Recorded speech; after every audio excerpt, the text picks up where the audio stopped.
We have information regarding some new stimulus checks that may be available for college students. Now, this bill is on the list of duties to be performed every year around this same time frame, which is known as the annual defense bill. Now, this bill determines how much money is going to be available to spend in the year of 2022. And then last but not least, guys, hey, President Biden signed an executive order on Wednesday, and I want to tell you guys all about it today. But before we get started, if you're interested in those particular topics, be so kind and go ahead and hit that like button for us. It really helps out this channel. And if you haven't already, go ahead and subscribe to the channel. It's totally free. Now let's go ahead and get right back into this video. Well, guys, to start off, we have some news out of Wisconsin, and it's right here in this article. It says Wisconsin hospital leaders say that they are at the crisis point with another wave of COVID-19, and they're saying that, hey, we are full, period. Wisconsin hospital leaders sound the alarm as the state experiences another wave of COVID-19. Now, the 7-day average of new infections is more than 3,500, which is the highest in a year. Now, during a roundtable that was hosted by the Wisconsin Health News on Tuesday, hospital leaders said that they have reached a crisis point, and they said that we're full, period, said Eric Conley, which is the CEO of Milwaukee's Froedtert Hospital. He said it's really impacting and hindering care for those patients who are not COVID related and who need the care to get in because it's very, very difficult to get to our beds right now. But according to the Wisconsin Hospital Association, the COVID-19 dashboard says that 1,630 people in the state were hospitalized for COVID-19 on Tuesday afternoon, an increase from 212 in the past week. Now, more than 400 of those patients are in intensive care units or ICU units, which are in short supply. But unfortunately, it doesn't look good, and I don't think it looks good for anyone statewide or even across state lines. Our ICUs are pretty much full, said Dr. Imran Abdurabia, which is the CEO of Data Care. Now, hospitals in the Fox Valley and North Central Wisconsin regions reported that only one of 2 intensive care unit beds were actually available, and hospitals in Northwest and West of the state reported that ICU beds were not even available at all. So, guys, we've seen this already. We've seen not just Wisconsin alone, but other states nationwide are actually receiving an increase in COVID cases. And yes, it's getting crazy out there, guys. Even though we've had a great amount of people actually getting vaccinated,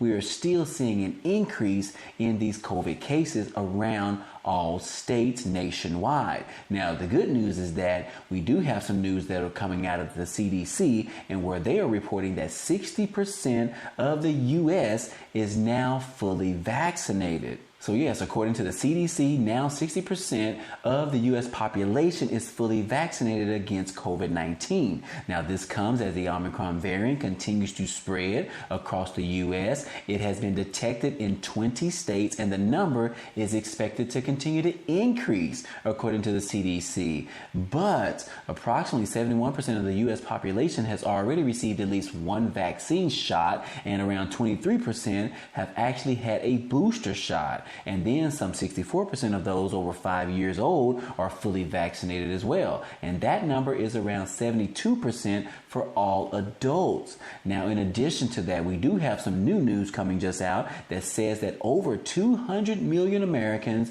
are now fully vaccinated.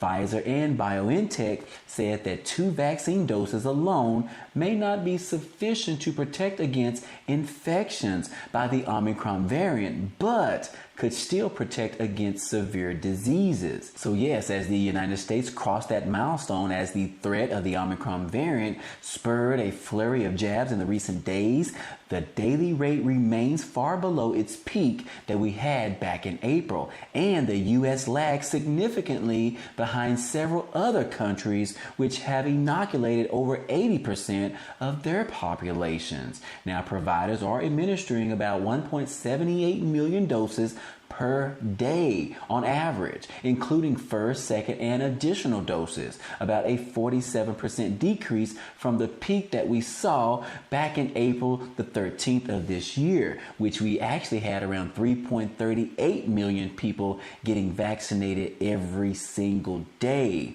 So anyways, guys, hey, this is some good news, especially as this Omicron variant continues to spread around the country as well as other countries as well, because this thing is spreading faster than what we saw spreading from the Delta variant. However, the Omicron does not seem to be as severe as what we've seen with the Delta variant. So that is some good news, and I hope that it actually stays that way. But like I said, guys, right now, COVID cases are actually increasing nationwide. So if you haven't been wearing your mask so far, you might want to go ahead and put it on as we reach into these holidays where we're going to be around a lot of people and this thing is going to be spreading even more.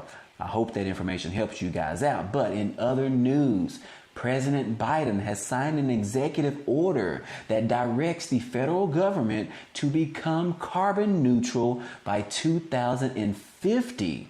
Wow, that is a long time away. Now, on Wednesday, President Biden signed this executive order that requires the federal government to achieve multiple goals related to reducing its carbon emissions, including achieving net zero emissions by 2050. Now, meeting the objectives of this order would require a massive investment by the federal government to buy electric vehicles, upgrade buildings, and change how it procures electricity. Now, the order requires the government to run entirely on carbon-free electricity by the year of 2030 and then reduce its emissions by 65% by 2030 and finally attain net zero emissions by 2050. Now, it also orders the government to stop buying gas-powered vehicles by 2035 and create a net zero emissions building portfolio by 2045. So guys, they are very ambitious goals, but are stipulated by an executive order which can easily be undone by future administrations, which we've always see that whenever we get a new president coming in, they always reverse what the previous president already had in place. But overall, I think this is some very good news as this country continues to use gasoline on a daily basis in our vehicles and us moving to more electric vehicles and more net zero emissions. I really think this is a great thing that he is doing for this country, and I hope that he'll actually succeed. However, I don't think he'll still be the president by that time, or do I think that he will still be alive by that time. But knowing that this country could be net zero emissions free by 2050 is definitely great for our future as well as our children that are growing up in this society. And now it's time for some stimulus update news. On Tuesday, the House of Representatives approved of a $768 billion defense funding bill. Now, the House on Tuesday night approved of 2022 annual defense bill, which authorizes programs and spending guidelines for the Pentagon and other national security programs, which includes changes to the military prosecutions, as well as more money for Ukraine and to pay raises for service members. Now, this bill had bipartisan support as well as garnering 364 votes. 51 Democrats and 19 Republicans voted against this bill. Now, this year's National Defense Authorization Act, or better known as NDAA, authorizes a top-line funding of $768 billion for defense and national security, with $740 billion designated for the Department of Defense, which was $25 billion more for the Pentagon than President Biden had actually requested. Now, in this defense bill, we do have some aid going for the Ukraine, while Russia continues to build up forces near Ukraine's border,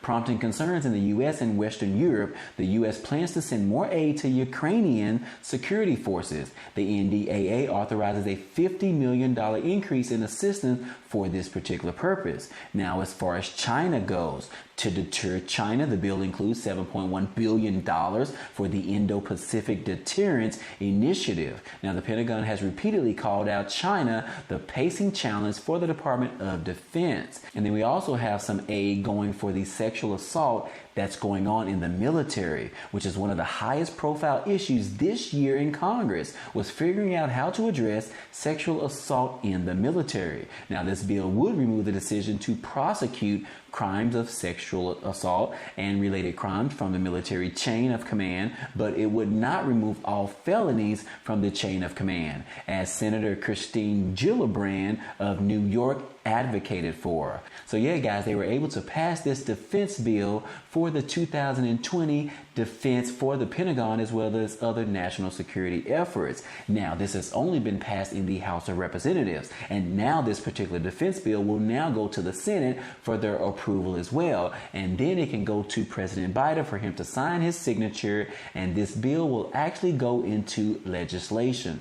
And then also, guys, we have in this article where there is now some free money available for college students. Now, this article titles "Free Money. Your Child Could Receive $10,000 in Stimulus Check Payments Before Christmas." How the funds are being issued? Well, let's go ahead and find out. Yes, eligible college students are going to receive a stimulus check worth up to $10,000 before Christmas. Now, this is part of a $40 billion bill called the Higher Education Emergency Relief Fund. The payments will provide pandemic relief to students and institutions nationwide. As a result, thousands of colleges have gotten a portion of these funds already and have been sending stimulus payments to students. Now, Black Medical School, Mahara Medical College, just sent out a $10,000 worth of grants to most of its 956 students that they have recorded on file.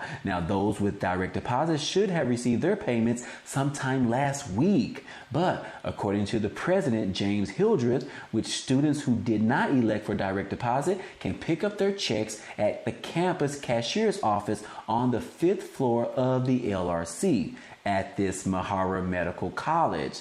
Now, as well as that, Bushnell University also issued a total of $642,674 to 206 students. To be eligible, students need to be enrolled in classes on or after March the 13th of 2020, which is around the time frame of when we actually were notified of the actual pandemic against COVID-19. But yes, students need to be able to demonstrate exceptional need either through the FAFSA or through the online application in order to receive this eligible money at the Bushnell University. Now, for that school, they are saying that on average, eligible students should receive around $3,120, with some getting up to $6,500 in grants. Now, in addition to that, Penn State has given more than 31,000 students grants in the range of $1,000 up to $1,800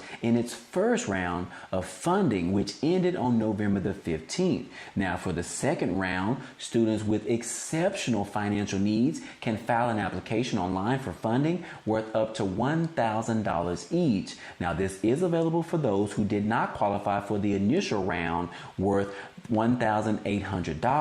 Now, in addition to that, Florida State University, they also sent a total of $17.7 million worth of grants to 16,000 students last month in November. But there is actually more money where that is coming from, guys, as some students could be getting grants very soon. Now, notably, Duke University will be distributing grants of either $1,750 or $3,000 in December, which is this month. How much the student will receive will vary on enrollment status and the level of demonstrated need that they have. This will mark the third round of funding that Duke has participated in. Now, we also have eligible students at the City University of New York will also be getting grants in December. The city's university system said that students would be notified by mid to late November if they are selected to receive a grant. Now, eligible students will receive a minimum base grant amount, which they did not disclose that amount in this article. Now, this base amount varies by colleges and increases based on the need using the estimated family contribution calculation and reported dependence from the student's FAFSA and their fall 2021 enrollment status. Now, we also have the University of Rhode Island. They are receiving more than $15.5 million in funds from the American Rescue Act. The university said it planned on distributing a block grant in late November. Grants can range from $1,500 to $2,500, depending on the expected family contribution and the number of college credits that they actually received. So yeah, guys, all of this is some great news, and these several universities that have already offered this money or grants to students. Hey, if you have a student and one of them goes to one of these schools, you definitely want to make sure that your child or your student or yourself is actually finding out more information about these stimulus checks that are worth up to $10,000. Now, in addition to that, I want to make sure that you also check with the Higher Education Emergency Relief Fund to make sure that your school that was not mentioned in this article, they might be participating in this Higher Education Emergency Relief Fund as well. And if so, they could have some additional stimulus checks that are available for you as well. So you don't want to sleep if your school was not even mentioned in this article. You still want to look up this information and find out more about the university or the school that you actually attend. Now, guys, down below in the description, I'm going to include a link to this article so that you can check it out, so that you can read it over for yourself, as well as click on the links that are included in this article as well, because you need to find out this information. Go ahead and subscribe to the channel. It's totally free. And if you end up liking this video, then go ahead and hit that like button for us. It really helps out this channel, guys, as well as it tells YouTube to share this video with others. But anyways, guys, hey, I appreciate you guys stopping by and watching, and I hope to see you on the next video.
Information regarding some new stimulus checks that may be available for college students. Now, this bill is on the list of duties to be performed every year around this same time frame, which is known as the annual defense bill. Now, this bill determines how much money is going to be available to spend in the year of 2022. And then last but not least, guys, hey, President Biden signed an executive order on Wednesday, and I want to tell you guys all about it today. But before we get started, if you're interested in those particular topics, be so kind and go ahead and hit that like button for us. It really helps out this channel. And if you haven't already, go ahead and subscribe to the channel. It's totally free. Now let's go ahead and get right back into this video.